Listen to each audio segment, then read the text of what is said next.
In the wake of S.H.I.E.L.D's collapse, an ancient symbiotic dragon was released into New York City. Venom managed to stop the creature, but that victory came at a great cost. Stopping the dragon proved to be a great strain for both Eddie Brock and the symbiote, and the creature's personality and voice have been stripped away as a result. Now it's little more than an extraterrestrial organism living within Eddie's flesh, motivated by his subconscious. Eddie awakened to find himself held captive by the Marvel Ultimate Universe Reed Richards, known as the Maker.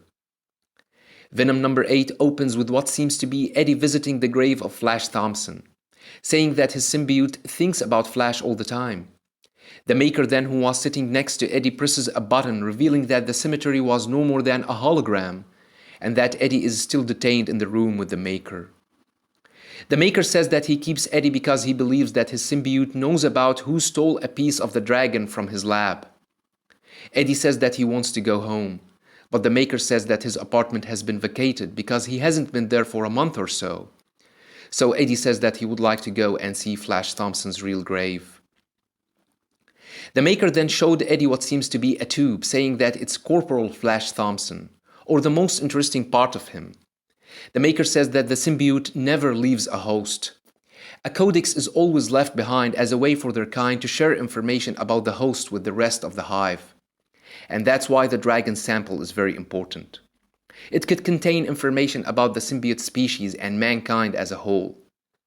There is a way to reactivate the symbiote's connection to the hive by bonding the symbiotic codex to living tissue. So the next step is to exhume Flash Thompson's grave and retrieve his body. When Eddie heard the Maker saying that they would dig up Flash's body, he turned into Venom and attacked him. Eddie can feel the rage inside the Venom. It wants to protect Flash from this monster. He feels the Venom for the first time since they killed that dragon. They managed to confine the Maker and tried to escape with Thompson's codex, but they were confronted by soldiers armed with sonic cannons. They blasted Eddie, but he managed to escape their attack, saying that the symbiote will not survive another attack like this. The symbiote then broke the tube and bonded with Flash Thompson's codex by reabsorbing it, and Eddie ended up hosting Flash Thompson's symbiote, with Flash saying that he would like to take control.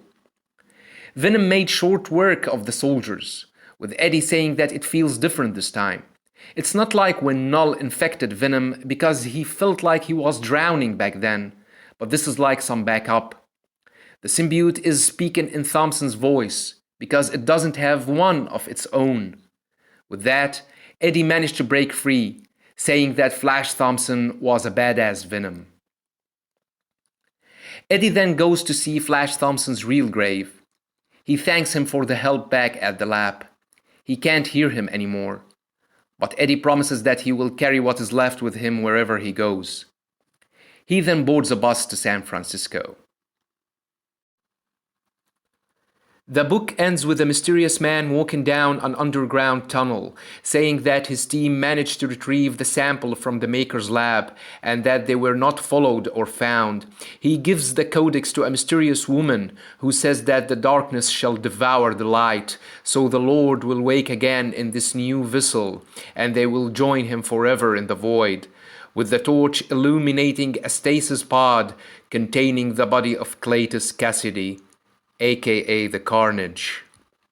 I'll keep you updated with all details. Until then, don't forget to subscribe, share, and like.